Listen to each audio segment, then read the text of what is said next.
Hey everybody, welcome to Tavern Talk number 7. I hope you enjoyed that beginning. We have Lexer today, Kodiak. Say hi. Good Hey, fellas. afternoon. And guess what? Can we remove the quarantine on Yarnilla today? Possibly. We're going to go ahead and remove it. So we have Yarnilla today. Say hello, Yarnilla. Hey guys. So, all right, today we're going to talk a little bit about Pantheon and all the news and the great things that you guys expect from us. And hopefully you enjoyed the intro. Took some time to put that together. All right. So we'll go ahead and we'll start with the Facebook and Twitter news. And we'll go ahead and get this kicked off here. So Pantheon tweeted out this week, everyone loves shiny new things. What type of store merchant are you hoping will make it into Pantheon? And Eamon Fairfield says ones that are attackable. Jimmy Tungate says alcohol. Justin Belcher said some thief that sells cheap goods. Mike Smith, furniture vendor for player housing, although I do like the idea of making my own too. Streeg, no preference, just wanted to say awesome pick, love that table. Frogs, I'd like to see a trade skill merchant selling all common materials, let the rare stuff be found in your travels. Spooky Weebo Shitakak, armor weapons, because it takes too long to make that stuff. I have no idea how that name is said, but Some of these names. wow. Steve Eltimus, a potion merchant, would be nice to run, speed, or regen accessible at lower levels. Video Game Bikin says, in the depth of professions that encourage trade among players. And TK says, jewelry enchanter style, gems grinding to increase skill, group parties to refine your gem skills. I miss those days. Ponk12345 says, a chance for regular merchants to sell a really nice rare item, but not only randomly. Clayton Lewis, shops of all types are fine. Don't make them difficult to find, though. They need to serve a purpose. Bill Main says, items that are useful and relevant. I like seeing items other players have sold too. Massac says, a store that sells trade skill supplies and maybe some fashion options. Dave says, a bag merchant. I really don't want to start with X spaces and no way to get more or bigger bags, weight reducing bags, etc. Brandon T. Losh says, love to see a potion vendor, yes or no. Josh, greedy traveling merchants are always fun to discover when you're out in the wild. Jason St. James says, looking for meaningful armor weapon grades to assist with the XP grind. Brislin sell basic class needed supplies, i.e. potions, poisons, food, drink, etc. Also be able to sell merchant and buy what others sold. Jamie, roaming or limited vendors that sell cool stuff. Event vendors, dangerously placed vendors that sell rares. Mike Larry, high level hard AF epic quests, merchants of course. Cucumber, please. I kind of like to open a stall myself, honestly, or pay a retainer to open one for me. Wishful thinking, probably, but yeah. Christopher Ross, I don't care. Just make one merchant and release the darn game already. Zimno Riordan, Barber Shop. And Isaac, Paradox, Emeralds for sure. Oh, and Invisibility Potions, and along certainly fade when I'm within aggro range of exhilarating. And Michael, Merchants deep in dungeons that sell stuff that is rare. So what kind of merchants would you guys like to see? if they put it into the game, like they had like actual merchant shops in the cities or the outside the cities, what merchants would you guys like to see? I mean, for Well- me, merchants basically are just to sell the crap that I get because they'll sell copper or some type of iron or generic. They won't have stats. They won't have anything like you can always find stuff better out in the adventuring. So a merchant to me is just to offload crap for money. So if they want, they could just have the merchants have a purpose. Maybe like you said, having some random rare item or have something equivalent to what you can find out there. I don't know. I was actually surprised to see some of these responses. I was actually waiting for people to say, your typical game merchants that you have. Your armor smith, your weaponsmith, your fishing guy, your bakery guy. I was actually waiting for people to come up with these kind of things, and they just came up with all kinds of crazy ideas. Oh yeah, definitely. So, but yeah, me personally, I like to see black market merchants. They sell the stuff that's kind of like naughty, and you don't get it easily, and you know, you have to pay a high price for that crap. It's like very rare type stuff. So I'd kind of see something like that. Yeah, I'm pretty much at the same school here. Basically, all trade vendors get their own merchant. You've got your standard blacksmith, you know, general goods, stuff like that. I would love to see a black market style one, and maybe that's where you could implement almost like a very small gambling system where you pay for an item that's, you know, say you're guaranteed uncommon or higher, and you know, you get one item. It might be great, it might be garbage, but you know, you got to gamble a little bit. It would be something I would probably dish a lot of my spare money into. Cool. Cool. Sounds good. All right. Awesomeness. Okay, and we'll kind of move along here. Pantheon also tweeted out, what is your favorite NPC race of all time and why? So that was kind of, I mean, that was random. That was everywhere, so we were not going to really go over those. But one of my favorites was the myconoid fungus there in Old Sabellus. So the old mushroom guys. They're kind of funny. I've never seen anything like that in a game. So, what was some of your guys' favorites? In the eyes of a Scar, all races are inferior. Kodiak? I like, well, it kind of depends, because like EverQuest and EQ2, they had more of a realistic features as far as like the races were concerned. But as far as like cartoonish, I like the orcs in WoW. Okay, cool. And Yarnoa? Well, I've only ever played humans. I'm one of those guys. I'm like Monty. Originally, humans and everything. But yeah, I'd have to say, as to date, right now, it would be the humans or the Castanic. I like the Castanic in Terra. I like the way they look. Are they clothed? Wow. Okay. All right, moving on. And here's some breaking news that came out of VR this morning at like 8 a.m., which we just caught today. And that was this.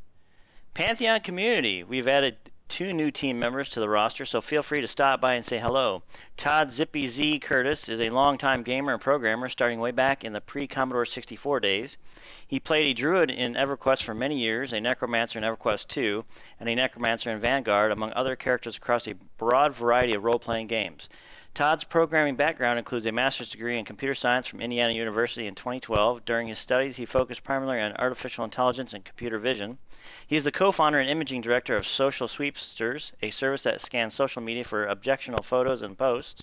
Todd's initial focus on Pantheon will be designing and implementing NPC AI behavior.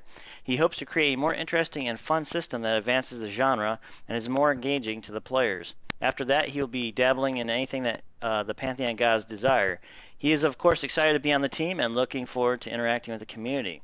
Then we have Pierre Cadu, I think I'm saying that right, the X is supposed to be silent, is an information security professional with an extensive experience as information security executive and consultant. Pierre has worked on some of the world's largest companies dealing with some of the biggest incident response breaches to date, including working for companies such as Mandate, IBM, Verizon Professional Services, Zurich Financial, AIG, to name a few. Pierre, a long-time table RPG player in A&D, RuneQuest, and MERP Pathfinder, and computer gamer. Some of his favorite games include Ultima 5, Skyrim, Quest for Glory, Myth, The Fallen Lords, and he's also a member of International Full Contact Steel Sword Fighting Group. Please join us in welcoming both Todd and Pierre to the team. It's great to have them both on board with us. So that is pretty cool. So now you know that the team has basically hired, I want to say, in the last several months, about 7 new members, if I'm correct on the count. 9. 9? 9, I think. 9. Is it 9? I mean, that's what really matters, guys, is that they keep growing. As long as they keep growing, then they're making progress. They had the first 5, then they had another 2 come in, and now these 2 guys. So it should be 9 people they've had now. Yep. So growth is always a positive thing, especially in a development scenario. Yep, true. So that's gonna be some awesome stuff coming along, guys. So that just goes to show you right there that Pantheon's on the right track for some of those who are like kind of like, oh my God, in the background, is this game gonna actually keep going forth? Well, guess what? There's your answer. They're doing really well. They're on track and they're trying to hit their goals. So they've been really nose buried deep in Pantheon development lately. That's why we haven't heard a whole lot lately from them. And that's why some of our requests for devs to get on the show right now currently are being set aside at the moment until later on. So until they get some of those phases or the planning stages where they need to get their wickets knocked out, then they'll go ahead and start letting some of these devs pop on the show. But just so you know, it's growing. So stay positive, stay strong. Tell your friends, family about Pantheon. Get them out there to pledge. So it's moving, it's steaming along just fine. So keep that in mind. And let me see, what else do we have to cover today? And let me see, make sure I got that. We covered that. So what we'll do is we'll go ahead and we will show you the new and latest, greatest screenshot that was kind of talking about the crafting. So let me throw that out there for you. And here's your screenshot that they released of kind of like a crafting area / merchant shop. So it'll give you kind of an idea what's going on with that. So nice little sneak tidbit there. So definitely interesting. It looks like some sort of potion table there. And then it almost looks like it's like the beginning of an alchemy shop or something like that. Yeah. And it's like a stove over there and like a pottery thing there and alchemy. Yeah. Yeah. And then you got kind of like a guy standing in the back. It looks like maybe he's a merchant or something. Some sort of shopkeeper in the back there. So very interesting details indeed. So yeah, that was the latest and greatest, folks. So pretty cool looking so far. Everything's looking great and on track. So all right, and we'll carry on and we'll start getting into the big stuff. And this week's topic, let me go ahead and go back here real quick and make sure I check these off. We discussed those and the latest screenshots. Sorry, hot topics. So the hot topic this week is a random thought that was posted out in the forums about a Lorekeeper skill. So what do you guys think about that, a Lorekeeper skill, Lex? I'd love it. I would go bonkers for it. Cool. Yarnell? Short and sweet. The idea behind it is just so awesome. It gives people so much more to do, especially because there's a lot of people out there who really do enjoy the lore, and the ideas that have come from this post and and options that are available would make this be so awesome. It would be absolutely amazing to have something like this with the Lorekeeper skill actually work and be in the game. Cool. Kodiak? Yeah, if you could get stuff like Go ahead, my man. Wait, hold on. I'm so excited. Lex is passionate. Any kind of new trade skill or something, to kill time, I'm all for it. Just make it interesting, make it cool. Like, the people want to do it, for time sinks or whatever. Like I started reading that thing or whatever was talking about having like a central library. Like you go and find the lore, you bring it back, and you basically get to unlock things.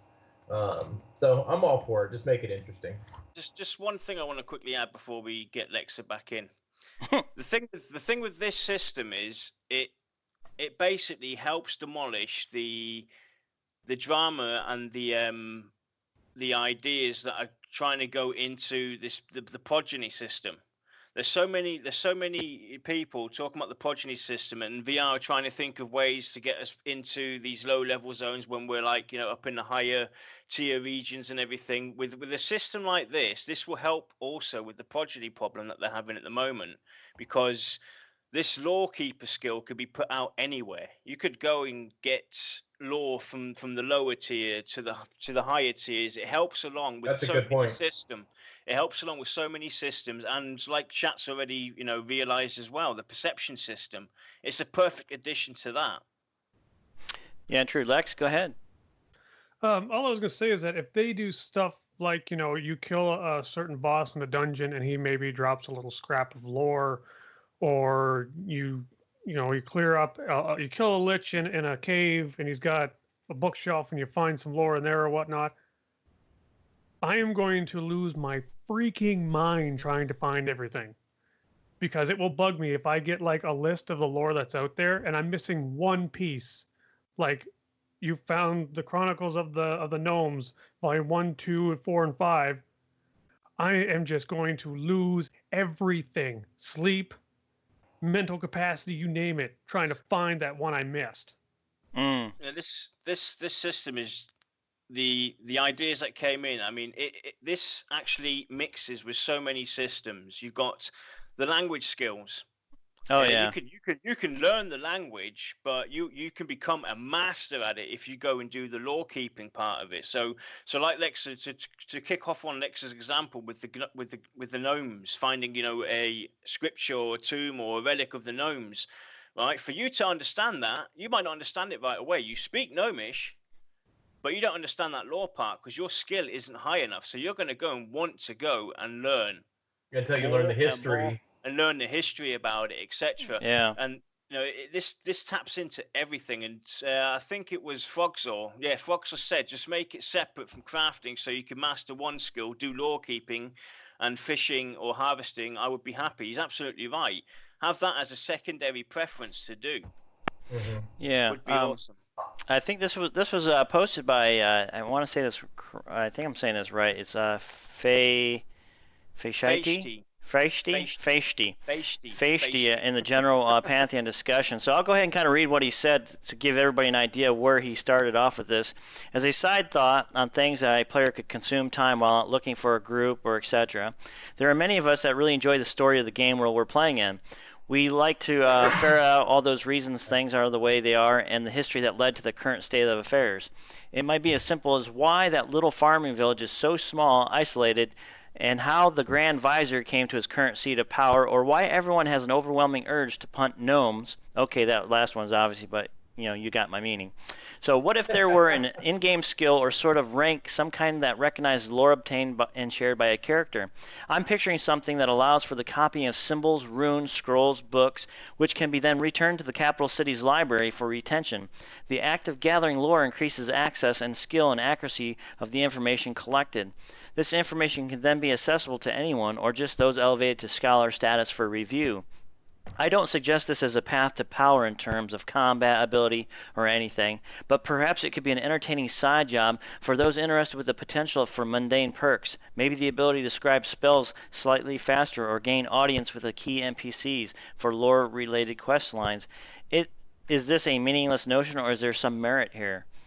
So a lot of people came back with, I love your idea. I definitely would love to see this happening. I hadn't even considered this to be an offshoot crafting, something you could collect or copy the other players. So, I mean, this was really well received. And Cintro is an excellent post. I love ideas like these. So it's amazing. It's really taken off in the forums. It's really got a lot of positive reviews and input. And it's extraordinary. This is the great type of stuff that we need as the Pantheon community to work together and come up with some of these awesome ideas about shooting each other in the foot. This is brainstorming right here, brainstorming 101 or theory crafting. So this is really awesome. Yar, you want to say something? No, I'm just saying that basically, what's actually helped this post along as well was the post from Elvandir, who actually broke it down a bit more and added more depth to it with the language system, the perception system and lore groups, lore masters and progeny system high. That's why I kind of butted in after I saw his post on top of the OP's post. I just had to go and reply because this was absolutely an amazing idea. A real good thought, out of the box, something different to do. Yeah. One of the cool things that he added on top of that was the language system. Instead of just having people be able to learn languages by spamming each other or have their skill caps to be tied to the lore they've uncovered, after we don't learn languages in a vacuum, they are required context. For example, a new character might be able to raise a foreign language skill to 10 out of 100 possible when they first roll a new tune. Then they have lore elements in the world that's once studied raise the character's potential skill cap. So a lore element might be some book or a scroll they examine in the library, a note found on an NPC they killed, an artifact they encountered, some scripture they found on a wall or statue. So this is like something you could actually make the language system even work and tie into along with the perception system. Yep. So there's a lot of cool stuff, and he kind of tied the lore or the perception system and lore groups. He said the lore elements could be split up into lore groups based on subject that they refer to. These lore groups not need to be restricted to given races or lore elements. In fact, important lore groups could contain lore elements from multiple races. An example, the Ogre Club of Elf Bashiness lore group might contain the following: 2 elvish lore elements, a book in Fairfell about an ogre brute who defeated a number of elves, runes on a tombstone of an ancient elf warrior, and 2 ogre lore elements, a painting associated with the scripture of an ogre's home that depicts an ogre warrior wielding a massive club, a note dropped off a named ogre that discusses the location where the ancestors of his fell in a battle long time ago. So these are just some awesome ideas where you could actually start studying the lore or scriptures or statues or notes that you could pick up through the world of Terminus. It'd be really awesome. It just gives you, things to do outside of your normal gameplay. When nobody's online, or let's say for instance now you've gone and reached out max, you've gone and done everything, you've rushed forward, you've reached max level, you've done everything, you've done the raids, dungeon, etc. You still got plenty to do with the lore. And I threw in the idea of actually bringing back runes, relics, scrolls and everything that you would bring back to your respected city where you reside in, and have like a museum there for people to wander upon, for instance, as well. And basically, depending on, you could even add stuff like fame or wisdom towards the cities itself. Yeah, they could always implement the diplomacy thing that they had in Vanguard too, and then have the lore thing tie into it. So that way you can learn about the hierarchies of the different cultures. Exactly. I mean, that'd be an awesome way to go about it. I mean, there's just so much potential you could do with this, and it doesn't have to be like it makes you a super badass in something. But this would be awesome for a language tie-in. You could use this for cultural influence, like we were talking about. How the races, say some of the humans were mixed with, they take on the Archai culture. So this is one way they could use that to maybe walk into that cultural system.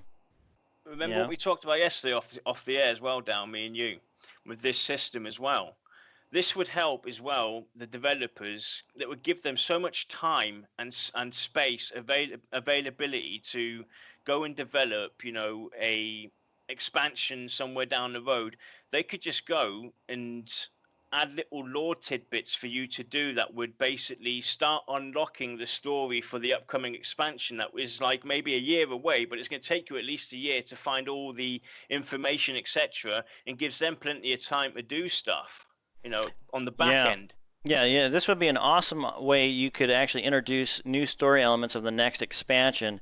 You're getting this mystery novel kind of thrown at you over this year of time, and you're getting these bits and pieces of the story that you keep finding throughout the perception system or a statue, and it's kind of hinting towards something, but you don't know quite sure what it is. You've taken it to the master scholars in the game, you've gone to the museums, but you still don't have the answer yet, and it's these breadcrumbs that they keep putting out there, like Centro just said. It will actually drive you to seeking the next, for the next expansion, and then when that expansion releases, now you're on your way to find, your answer, and bam, here you go. So it's a great way to unveil stuff. Imagine reading a story, or you go through your lore story, and you start hearing about this wicked witch of the west or whatever. It's just a stupid example, and you keep on hearing about her. You might have met her once in the game already, but the lore keeps on going forward and forward and forward till you reach a point where you're like, you're baffled and you can't get any further. But then the expansion comes out, and boom, there she is. Yeah. You're like, wow, you're going to be blown away. And plus, this also gives the devs the option to, instead of working hard on expansion and finding content, what can we put in there to expand the to get the expansion really awesome? They could throw out little tidbits of lore every now and then. They could have zones pre-built and locked away for us that they could just temporarily unlock that interacts with this lore. I mean, we talked about it having like zones cut off because of snow's fallen over this dungeon or over this zone and everything. they could actually rewrite that zone's heritage. But they could say, right, there's been a massive storm, it's been closed off. You now cannot get into that zone because it's blocked with ice. But there's a reason for that because of the law. And once we've unlocked it, you get access to that zone, and all of a sudden it's completely different. And they could some use great those. wizard throws it over to barricade a dragon within a cave, yada yada yada. Yeah, that's what we were talking about. Like you stumble upon a book and there's a mystery about the snow dragon queen or something, for example. And now the devs can throw these hints out, and then when you complete it, all of a sudden, boom, this world event takes place. And it could be, like we're saying, it could be player driven, to where the players take the lore books, the bits and pieces of lore to the lore master, and all of a sudden, the players are discovering this and they take it to the lore master. All of a sudden it unlocks this zone, or it locks this zone up, or it unveils a whole new piece that the devs had secretly put into the game, but yet you haven't unlocked it yet.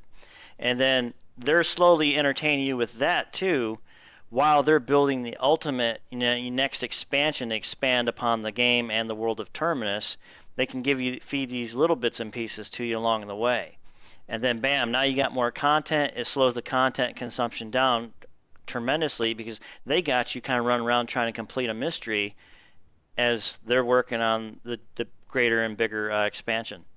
So just something we thought about when we were talking offline about.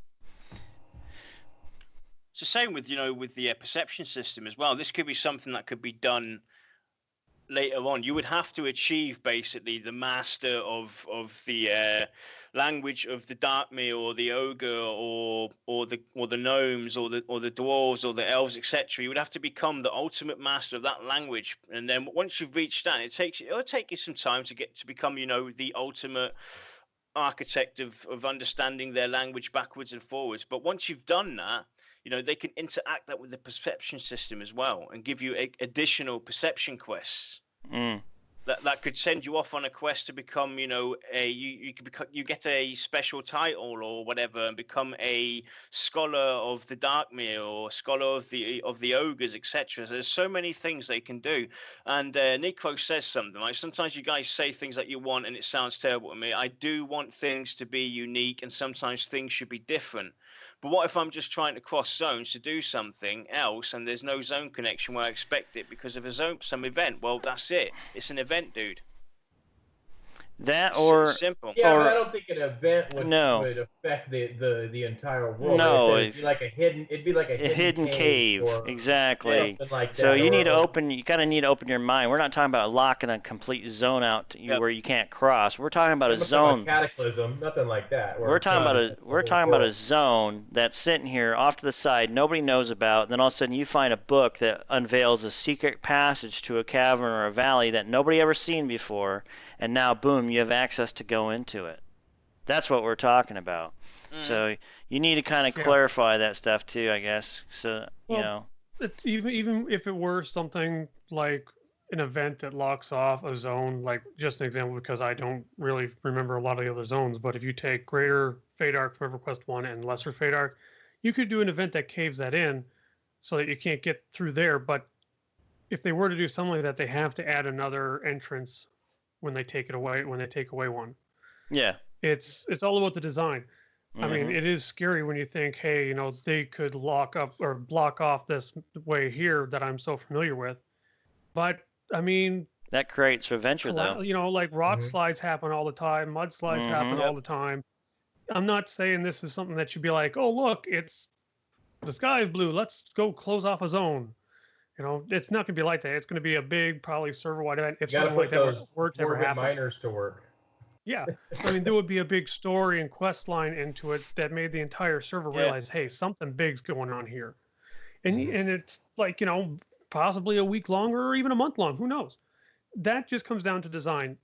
Either way, it can work. It can. I'm not going to say that it won't work. It can. Next.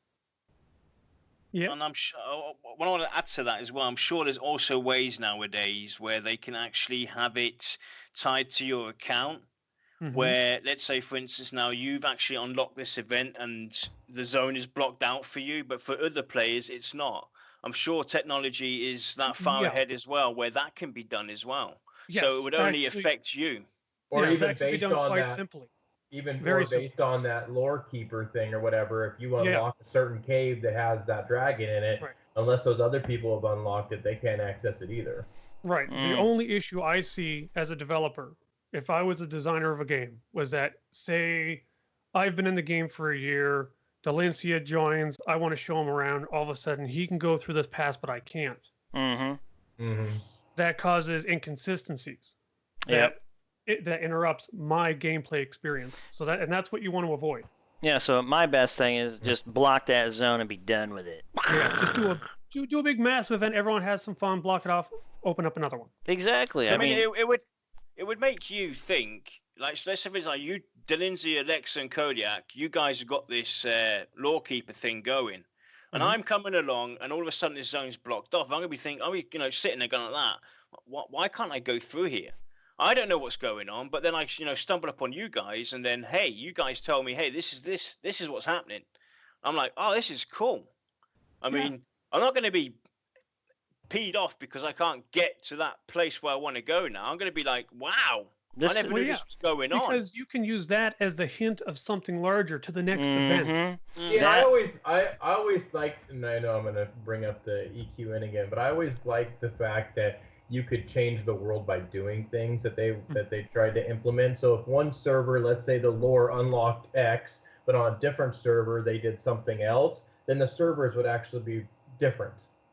You know, so if you had characters on multiple servers, the stories would be completely different, and you'd always be immersed. You know, and the thing, trying to figure out what's going on. You know, the changing of zones is one of the big aspects. The changing of zones is one of the aspects that really drew me to the EverQuest Next project. It wasn't the fact that I loved EverQuest. It had nothing to do with that. But, because here's the thing. If you think about every game that's been out for 5 years or more, you're going to go back to their original zones and every one of them is stale and lifeless. If you change that zone, people come back. Yep. It doesn't matter what you do. Even if it's like, oh, look, this forest's on fire now. People are coming back. Yep. Or one of those lore books just opened up a whole new section of the forest that you had no idea about. Right. That's the great thing what you could do with this, Right. And also you can block zones, and people have to realize if you block a zone from other players, okay, now they have to go adventure and they get rewarded for this adventure. So now you have to find a new route to that zone. So now you're going to get to adventure in a whole different, different way. You got to find a way around it. So that's part of the adventure and the challenge. You're going to get rewarded. There's always risk and reward. So if we have a world event that closes, the main pass that everybody seems to be going through, now, now everybody on the server's got to find a way around it. That means the other players are going to find that way, and then they're going to tell, hey, guess what, man? I just discovered this, and everybody's talking. This is that social interaction that will drive social interaction that a lot of us want.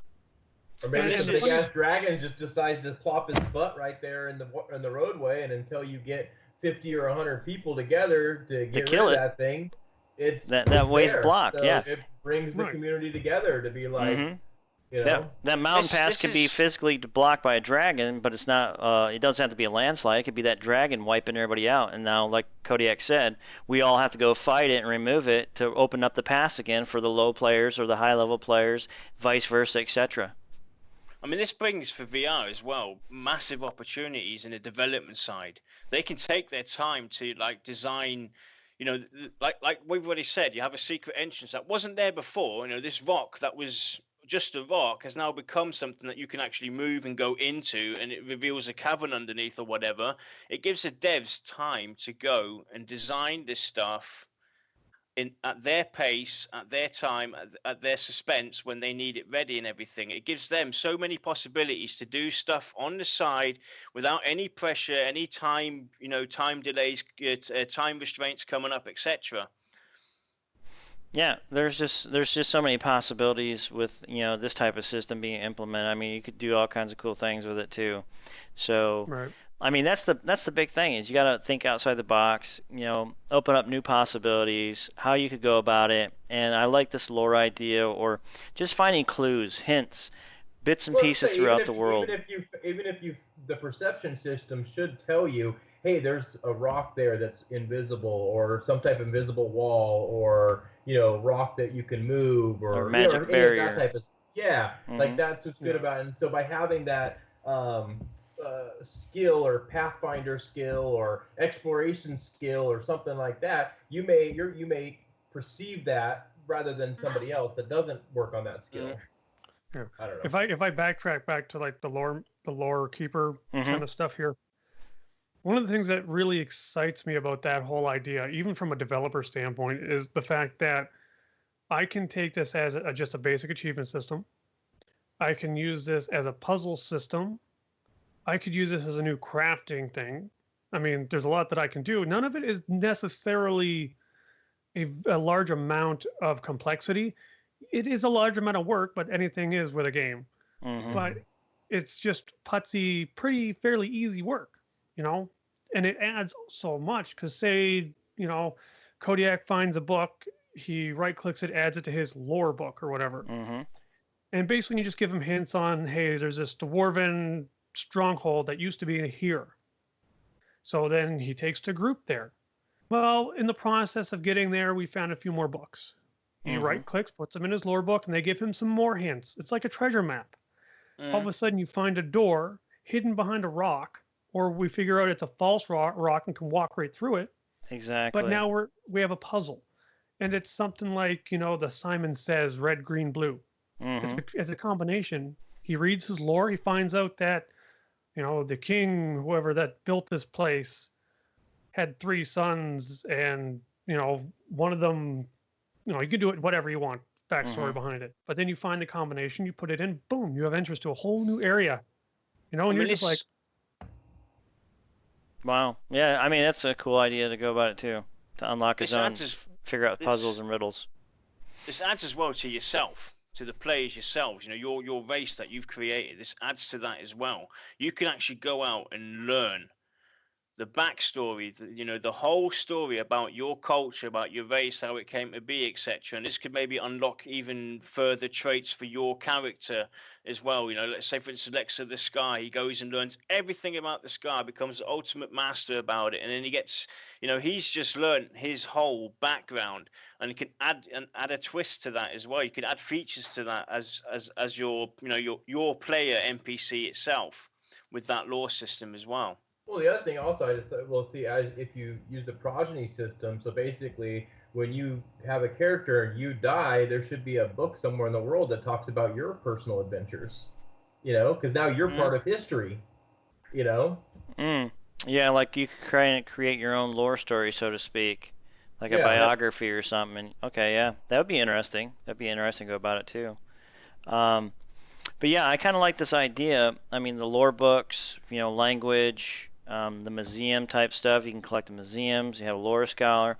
I mean, this would be an awesome system for those folks who really want to get in depth with a story even of the world of Terminus, where they can collect the novels, collect the bits and pieces and the clues, and they can kind of like put that in a library, because there was talk about maybe having player housing later on post-launch and stuff, so they can actually create a library in their house or whatever have you, or even a journal. I mean, this is a great way to just tie in perception, tie in the language system, and it doesn't have to be something that actually makes you all great and mighty and powerful. But there's also the point too where this lore system could also tie into your epic weapons, where you actually have to find clues to find the bits and pieces to create your epic weapon. I mean, there's just so much you could do with this and make it fun and interesting. And it doesn't always have to be something that drops off a boss mob or a random NPC. It could be a piece of lore book that you have to find to help assemble your weapon, you know, or increase the power of your weapon. I mean, these are all different ways you can go about doing it, rather than just, you know, the old standard, hey, smack and hash a raid mob to get bits and pieces. I mean, ultimately, there's just different routes you can go with this, and you can make it more in depth. I think epics need to be more in depth. I think you should be able to solo at least 50% of it, and then probably the last 50%, I'd say probably you need groups. You need, you know, your friends. But then your friends can also work on the, you know, the beginning of those epics. So I mean, it's just there's so much stuff you could do. Face has actually joined our chat here. So I just like to ask how you came up with this idea. It'd be interesting to know how you came up with this, because it is a fairly unique idea and outside of the box and really good thinking. So if you could, you know, would be willing to share with us how you came up with this if you've seen something similar done, it would be good to know as well.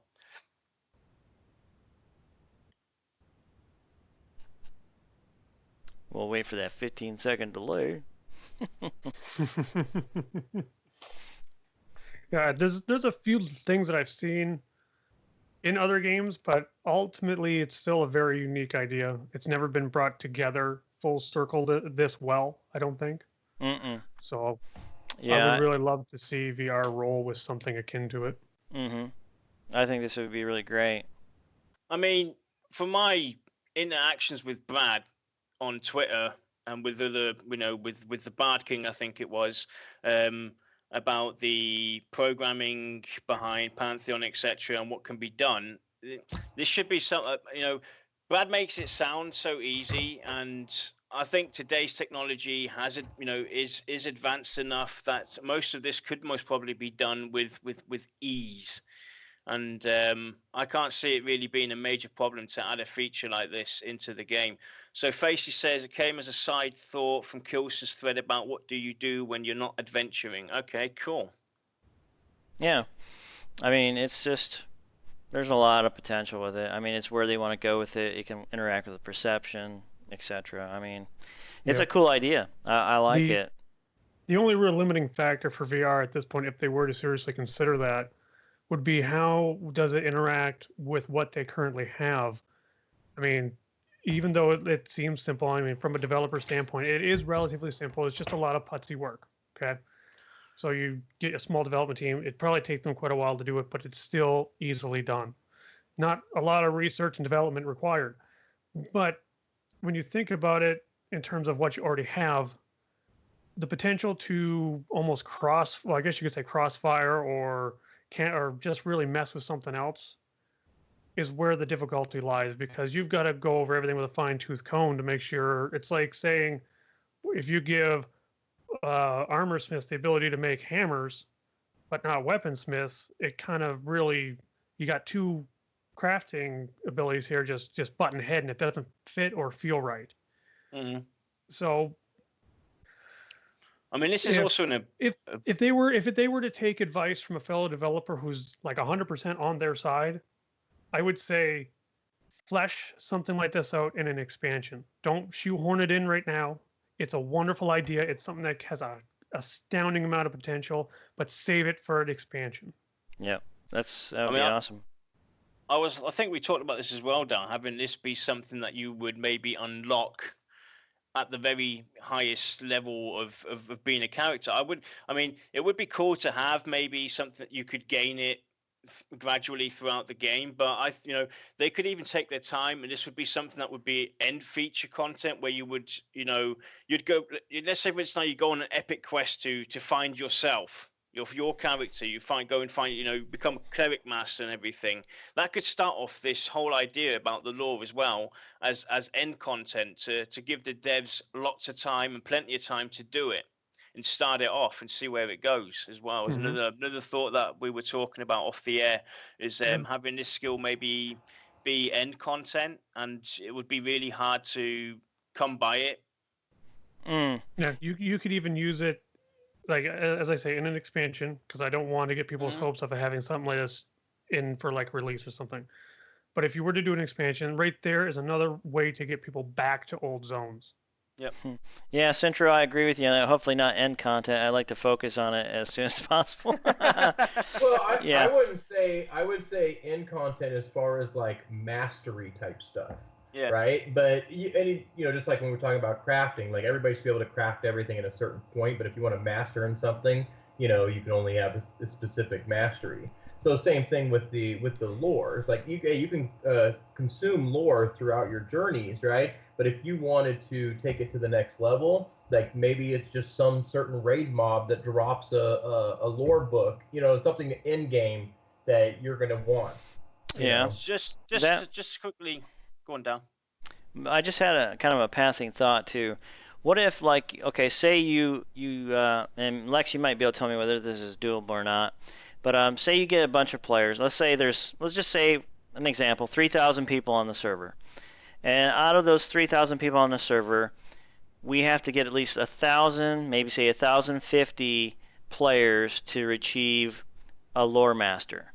And when they all hit lore master, then all of a sudden the lore master, that amount of that population hits, all of a sudden that will unlock a whole new zone or unlock a new area that nobody knew about, but it took those 1,050 players to hit lore master, and that's like kind of like a world event. So all these players have to work together or find ways to find this lore, these hints and clues, but once that 1,050 population hits, all of a sudden the zone unlocks. Would that be doable? See, that's where that library idea, I think, would come into play. Because as everybody's finding lore throughout the world, right, and they're bringing it back to a central location where the lore masters can study it, then that would be the event that after they've accumulated so much lore, then those lore masters say, hey, after our years of study, this is what we've discovered. Go check it out. This is a new zone. Like, boom, here's a new expansion or something like that. Yeah, that would be, actually, that's a pretty cool idea. You know, let's say, for instance, now, the lore consists of 12 parts. The city only has 7 at the moment. Once it reaches that 12, the scholars now understand the full content of what is going on. And it's going to take them some time, obviously, to go through it all. And then, boom, after like 4, 5, 6, 7 months or whatever, after studying, all of a sudden, this city has now gained that knowledge. And the scholars know that there's a new zone or a new area that's meant to be there. And I mean, I'm sure it's doable. It's like server-based, you know. Just to throw in this real quick because this thought just happened to. So say we do have this lore museum or this lore capital in the city, and it takes each player, like it can be any player, but say the 1,050 or 1,200 or whatever players it is that it's set for, they all have to assemble the lore book and turn it in. And once it achieves the high amount of lore, then it unlocks this whole new storyline. Okay, and now you have this new zone, but the thing is though each individual player has to hand in this lore book that's completed, but it might take them a year to complete that lore book. And so once they complete their lore book and they turn it in, they've just added to the community lore file, and then they unlock that. You talk about server evolution, right? So one server may be, exactly. That's what I was saying. 5 tiers higher than another server, and that would make the servers different. It would. So, because depending on the player base, some people might not want to play the lore master, so it might take longer for this server to achieve that. So that would keep the servers different. It's not changing the game; it's just changing the tier of that shard. Yeah, or it's changing. Well, it's unlocking zones that the other servers haven't unlocked, like the sleeper in EverQuest. You know, when they unleashed the sleeper went around the zone, started whacking the crap out of everybody, and just went rampant, right? So now you've unlocked a worldwide event that nobody's unlocked before. I mean, Oxygen as well. So, or it opens up a new line of quests. That's also another thing that I had in the back end. Is basically you could, you've achieved this master ability now, and all of a sudden, your perception system's going off left, right, and center because now you're getting the little tidbit lore quests that weren't available to you before. You're now getting quests and you'd want to go back to those older zones too. And you keep on wanting it. You want to go back to those zones. Exactly. This is a perfect way for them to keep old zones working. Keep old zones working and take their time on thinking about how they can, make the progeny system work, etc., and keep us entertained and engaged in the lower tier zones, etc., going back and forth. Because you're always going to have to go back. And, there might be something that you missed the first time that wasn't there available. So these are awesome ideas. They could even introduce a new race. I mean, there's so many things that this could do. Exactly. You could unlock a new race for the server. You could unlock a new race for the server. And now these people are like, oh my God, they just unlocked it on that server. But, obviously it would be a set amount because eventually they might crash the server. So the players who existed there, who actually created characters there, would be the only ones that could play that race. But the other servers would then be motivated, hey, we got to do this too. So people had to work together, to achieve the goals. And going back to the lore, not only the lore book gives you clues, but it might give you clues to like we said, some of the lower level zones you were before. You have to go find that clue and work with the lower level players to get some of those bits and pieces. I mean, my idea for the questing as well. In EverQuest 2, they had heritage quests. Those were basically your personal lore quests. So these things could be unlocked, and you go on your personal heritage quest. that gives you, a personal lore piece towards you, stuff like that as well. Yeah. Dark Soul just threw out something really awesome. Sorry. He says, have runes and glyphs scattered around the world that mean nothing until you have attained a lore level that understands it. That would be perfect too. Yeah. That's just something awesome. Exactly. And this is but that would force people to do the lore, and I think that's what people are like. Some people want to adventure, some people want to craft, some people want to do the lore. I mean, I think that you should have to do a bit, just like with your epic weapon. The fact that you can't just go raid mobs, you have to do some crafting and turn in, bake something here or whatever. So yeah, there should be some form of lore implemented, but it can't be that it's required. Well, no, see, it's not required. I mean, you got players who are gonna do the lore, who are actually working on behalf of the players who don't want to, or don't make me brandish my cane here, okay? I don't want to brandish my cane, everybody. But I'll tell you what, I don't like this whiny say, well, I don't want to do the lore. Well, guess what? You don't have to do the lore, but other players will, and they'll be the ones that you depend on to unlock the world events. Because there are some folks who are just selfish. I'm just saying, even in EQ1, you had to get your baking to 100, for whatever. It didn't mean you had a grandmaster in baking. You just had to do it a little bit just to get it up so that you could bake that pie tin and turn into this guy. Whatever. Think about those space gnomes. Yeah, the most intriguing race out there at the moment. Space gnomes. Comes from out of space, right? These gnomes coming out of space. Maybe there's lore that is still left on their home planet. That or a gnome that hasn't been found yet, stuff like that could take like years for you to actually go and unlock this. I mean, there's so much they can do with it. But what I wanted to say earlier on is anybody in chat that really likes this idea, please go onto the forums, show your support for it, post your comments, add ideas if you've got any of your own, and help push this, because this is the kind of stuff that we need the community to push forward for it to have any realistic chance of getting noticed, getting recognized, and getting thoughts from the devs on the idea. Oh yeah, or tell them to watch this episode entirely. Yeah, I mean, yeah. I mean, because we threw some ideas out there, and everybody's generating ideas out in the chat too. So your chat will be read as well by the devs too. So, well, I'll give you guys a little bit of a story time here. Ooh, all right. Sit in tight for lecture story time. I'll try and implement lore in terms of a server-wide skill almost. Okay. You're out adventuring. Some of you don't like lore, some of you do. Those that do find lore pieces. And they eventually hint to a city that was attacked by a giant earth elemental. Okay. It ends up, you follow all the clues. It ends up pointing you to a mountain. Through more lore, other quest lines, plus perception, you actually trigger a world event. This massive mountain is actually the elemental. It gets up, it starts running, just rampaging throughout the zone. Server comes together in order to take it on. Okay? Now, you could even have it and say that the earth elemental doesn't actually regenerate health. So me, as a casual player, I can run up, throw a couple stones at it, run away. I didn't really do a lot in the grand scheme of things, but I did help with the time I had. Those that are raiding can go full bore into it as much as they want. But we'll say that there's so many hit points, etc., that this thing is going to stay alive for like a month. Okay? It's dead. You go back and you find the city. Been almost virtually uncovered since this elemental's been destroyed and is left where he was.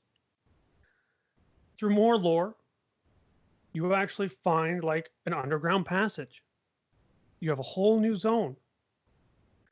New quest lines, possibly new races.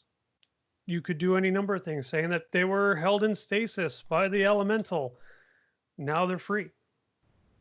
You got quests. You've got more perception down in this dungeon. You have new enemies. You could even say that after this point, you find the doors to this underground dungeon. Instead, it's locked. And it requires everyone to gather so much lore and materials in order to break into it. And when you finally do, there's another event that you could do where monsters that were buried underneath the ground assault the world. And now you either have to fight them off or lock them back up. And then you have a dynamic one or left or right path for this Well, quest. I see where you're going, and I think that would go back to the tiered system. So as you unlock one thing, then the server, not that the server's changing, the zones are still the same, the other stuff's still the same, but the fact that that once you've unlocked one thing, you can never go back. Whatever the server is always, something new dynamically has happened.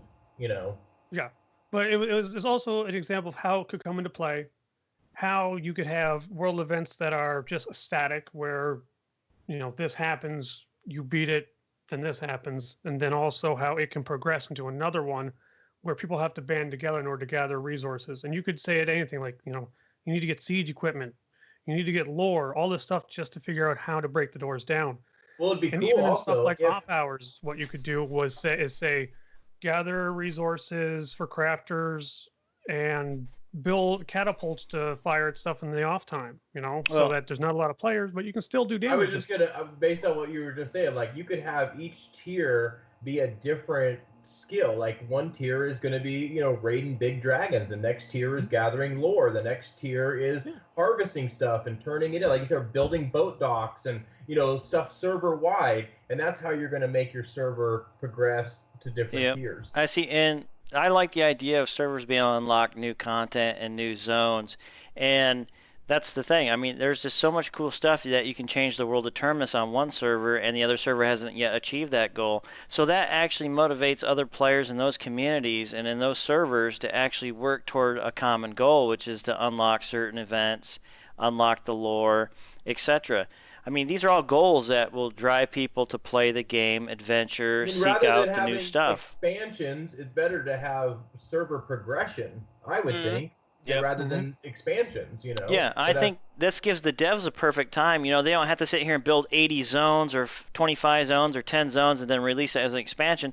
They can, unlock the content to you, over time. And you're going to continue to play, and they're getting paid because you're still paying to play your subscription because you're unlocking new content. Each month or each week, each year, you're unlocking new content. And I'll continue to subscribe.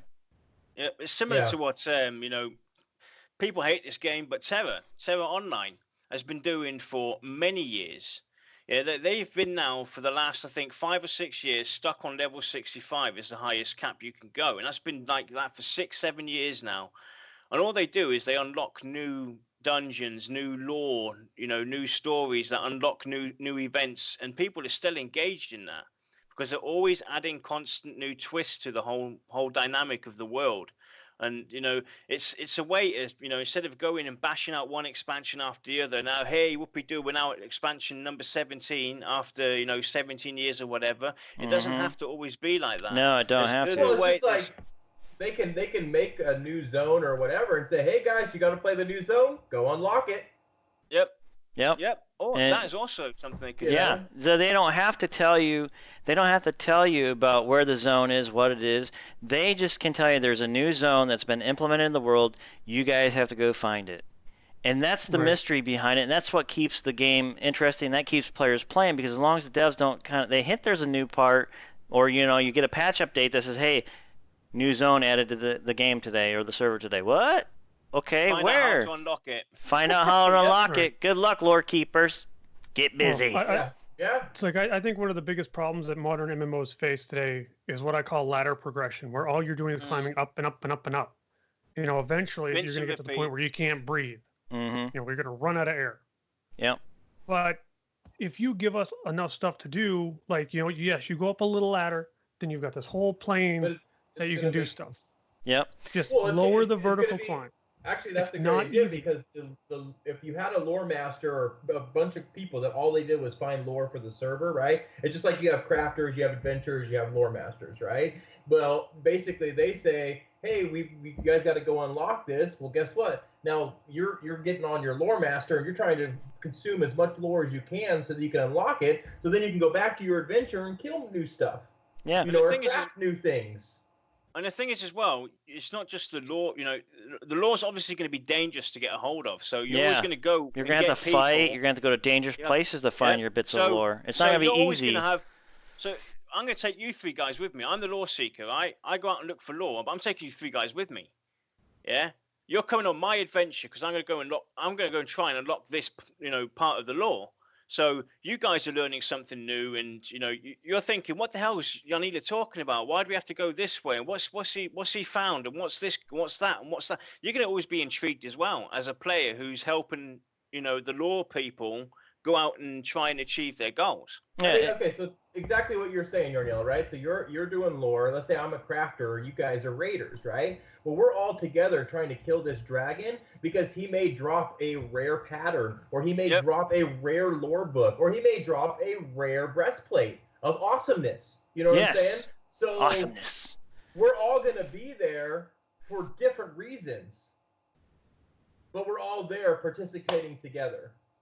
Yeah, well, here's another idea too, and it's not just lore stories and books. Well, so don't mistake that, folks. It's just we're assembling pieces of notes, but these notes will actually have you go find, say, this statue, which you have to place at XYZ to unlock this opening, which you go in to find another part of XYZ plus ZBD, and you're adding the pieces in the puzzle together, and then you find puzzles. Yeah, you just find all this stuff that actually unlocks, and then maybe you do get the golden tome of awesomeness here that has the ultimate lore here, and you take the tome of awesomeness to the city lore man, and you turn it in. Ba-boom!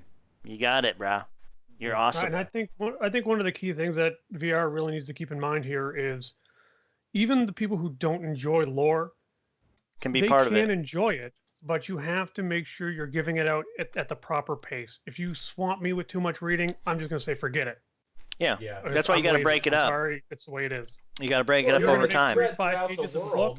And see, and where I'm going with this too, in this lore idea, is that this is a time consumer. So this is actually a built-in time sink to slow the consumption down of the game content.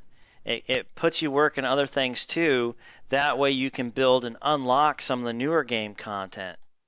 That's what we're kind of looking at. This lore system is being used as a slowdown, a time sink. So you got to think about that too. They definitely need some time sinks to slow the consumption down. Because if you consume all the content that they release in the first year, this game, I believe most games fail is because people run out of stuff to do, and next thing you know, they leave the game.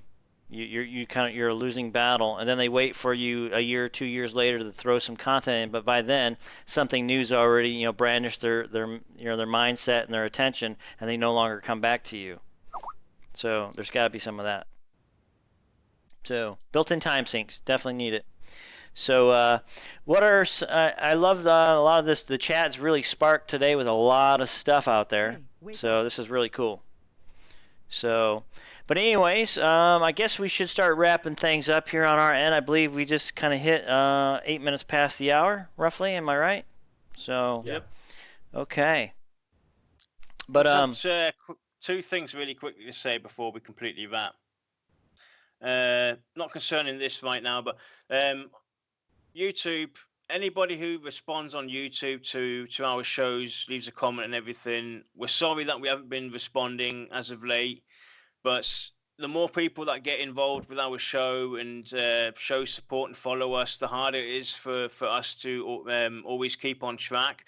So we've opened up a discussion panel on our YouTube channel for you guys to leave comments, and we will try and stay in touch with you guys there. We're not ignoring anybody who writes us comments and everything. It's just so hard to respond and keep up with you guys.